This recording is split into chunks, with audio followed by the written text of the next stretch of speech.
Good morning বন্ধুরা, দেখতেই পাচ্ছ সকাল সকাল মাছ নিয়ে হাজির। এই মাছটা আমাদের এখানে লোকাল যে বাঁধ আছে সে বাঁধের মাছ, প্রচুর মিষ্টি হয়। ওই জন্য সকাল সকাল একদম এখন বাজে 6:30 মতো। তো সকালেই ফোন করেছিল যে মাছ নেবে কি না, ওই জন্য ছেলে গেছিলো আর আমাদের দোকানের একটা স্টাফ গেছিলো, গিয়ে মাছটা নিয়ে এসেছে। তো ছেলে একটা বালতি মানে ধরে রেখেছে, বালতির মধ্যে ছিল।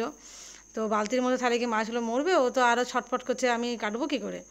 বলেছিল ঝিলিমিলি থেকে কাটিয়ে নিয়ে আসে বাজার থেকে, কিন্তু দেখলাম যে আরও বেলা হয়ে যাবে, ওই জন্য আমি ভাবলাম ঘরে নিজেই কেটে নেবো। তো এখন তো দেখে ভয় লাগছে, কাটবো কী করে আমি এখন। কীরকম লাফা আছে দেখেছিস? দুপুর দিকে যেতে বলেছিল কি মাছ আনতে? 5 কেজি 10 কেজি দিবে বলেছিল। না, 5 কেজি 10 কেজি মাছ নিয়ে কী হবে।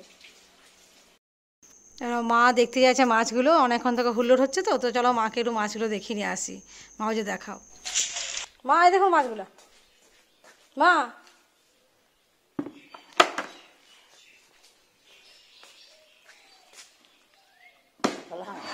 কাতলা মাছ, হ্যাঁ।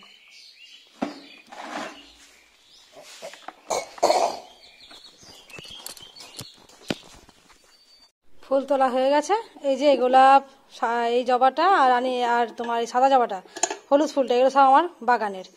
আর এগুলো আমার বাগানের, সবই বাগানের, শুধুমাত্র সাদা ফুল কয়েকটা আমাদের নিজেদের খামারে হয়েছিল, বাকি কিছু লোকের গাছের। তো যা চলো ফুল তোলা হয়ে গেছে। আর ছোটো ছোটো স্ট্রবেরি ছিল, স্ট্রবেরিগুলো কিনে তুললাম। এখানেও কয়েকটা ফুল আছে, এগুলো তুলে নেবো, দিয়ে তারপরে মাছটা কাটতে বসবো। আজকে আবার শুক্রবার, গানের স্যার আসবেন, সে একটা ঝামেলা। তার মধ্যে আমাকে মাছ কাটতে হবে, আবারে এটা একটা বড়ো কাজ। এটা আমার কমপ্লিট হয়ে গেছে।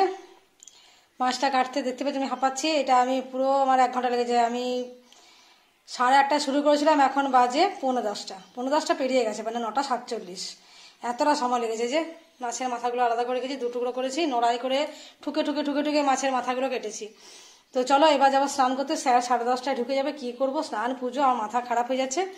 তো যাই হোক একটা বড়ো কাজ করে নিলাম। পরে স্যার যাওয়ার পরেও মাছটা কাটা যেত, কিন্তু তারপরে মাছের এত গায়ে গন্ধ হতো, যার জন্য আমি আর মাছটা পরে কাটার রিস্কটা নিলাম না। এখানে জল গরমটা বসিয়ে দিয়েছি, জাস্ট বসালাম। তো এখনও গরম হয়নি, এখন গরম পড়ে গেছে, খুব একটা গরম লাগবে না জলটা। তো চলো আমি এবার স্নানটা। ছেলে এখন টিফিন করবে, ওই জন্য নিজের জন্য 2 পিস মাছও ভেজে নিচ্ছে। আমি ওকে বললাম যে দেখ আমি স্নান টান করবো, এখন আর আমার সম্ভব না, সময় নেই। ও নিজেই ভেজে নিচ্ছে মাছগুলো। আজ মাছ কাটা সব পরিষ্কার করে ধোয়ার পরে, যখন মাছের কাটা জায়গাটা পরিষ্কার করেছি, তখনই স্যার চলে এসেছিলেন। তো স্নান তো হয়নি, চট করে আমি বসে গেছি এখানে গানটা করার জন্য। তো গান হয়ে গেছে, এখন স্যার চলে গেছেন, এরপর স্নান টান করে পুজো করবো। তো চলো স্নান করে এসে তোমার সাথে দেখা হচ্ছে। স্নান করে চলে এসেছি, তো স্নান টান হয়ে গেছে। আর স্যার তো চলে এলেন দুম করে, আজকে অনেক অ্যাডভান্স, 1 ঘন্টা আগেই চলে এসেছেন। তো আমি ঘুড়ি দিয়ে কাজ করছিলাম স্যারের সাথে অ্যাডজাস্ট করার জন্য, তো সেটা স্যার যে আগে চলে আসবেন বুঝতে পারিনি। তো যাই হোক চলো, আমার স্নান হয়ে গেছে, এবার পুজোটা করবো। পুজোটা করে তোমার সাথে কথা বলছি। এখানে আমার পুজো কমপ্লিট হয়ে গেছে, এখনও সব গোটানো হয়নি, এবার গোটাবো। তো পুজো হয়ে গেছে, একটু বেলা হয়ে গেল, এখন 11:30 এরকম বোধহয় বেজে গেছে। তো চলো এবারে যা রেগুলার রুটিন, রান্নাঘর তো যেতেই হবে। তো আপাতত এখানটা একটু ভাড়া করে এখানটা পরিষ্কার করে নিই। এখানে কয়েকটা মাছ ভেজেছি, বাকি সব ফ্রিজে ঢুকিয়ে দিয়েছি, কেন কালকে দিদি জামাইবু আসবে, ননদ নন্দায় ওরা আসবে, তাহলে রেখে দিলাম, কালকে এগুলো খরচ করব। আর এখন বেজে গেছে 1:45। আমার যা অবস্থা হচ্ছে না, কদিন এত দেরি হয়ে যাচ্ছে রান্না করতে। নিম বেগুনটা শাশুড়ি মা কবে থেকে খাবো খাবো করছিল, তো আজ পুজো, কাল বৃহস্পতিবার, এই করে করা হয়নি, ওই জন্য আজকে এটা করছি। আর দেখা যাক কী হয়। আপাতত মাছ ভাজা, নিম বেগুন হয়েছে, আর ভাত তো হয়েছে, দেখা যাবে। একটুখানি তাড়াহুড়ো করে মশলাও বেটে নেবো শুধুমাত্র আজকের জন্য। আর কালকে যে ওরা আসবে রান্না বান্না, সেগুলো সব আমি আজ বিকেলে মানে রান্না করে রাখবো না, মানে সবজি টবজি কেটে মশলা টশলা বেটে এগুলো সব কিছু রেডি করে রাখবো, তাহলে সকাল থেকে উঠেই শুরু করতে পারবো। চলো চটপট রান্না সেরে নিয়েছি। এখানে আছে নিম বেগুন, আছে মাছে আলু দিয়ে ঝোল, আর এখানে আছে একটা কাঁচকলা, করলা, বেগুন আর সজনে ফুল যেটা সবজি, আর আছে কুলের চাটনি। এখানে তো ভাত আছে অলরেডি। তো চলো আজকে এই ছিমছাম মেনু, কাল অনেক রান্নার ঝামেলা আছে, যেন আজকে হালকা করে করলাম। তো এবার খাওয়া দাওয়া শুরু করবো। আমি তার আগে গ্যাসটা মুছে নেব, গ্যাসটা মুছে নিই। গ্যাসটা মোছা থাকলে না অনেক কাজটা হালকা মনে হয়। ওভেনগুলো মাজা হয়ে গেছে, জাস্ট এইটা একটু মুছে নিলে হবে। ঘটি তুলতে লাগবে, গ্লাসে দাও, হাতের চাপ লাগবে।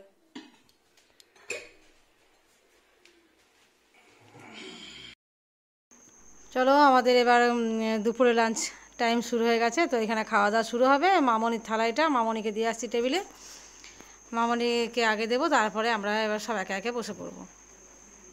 বিকেলবেলা চলে এসেছি যথারীতি হাঁটতে হাঁটতে হাঁটতে চলে এসেছি আজও নার্সারিতে। তো আজকে কিছু গাছ নেবার প্ল্যান নেই অবশ্যই, তো দেখা যাক, পছন্দ হলে নিতেও পারি। তো এখন লেবু গাছের চারা বেশি আছে, তো যাই হোক লেবু গাছ তো নেবো না, লেবু আমার আছে অবশ্যই।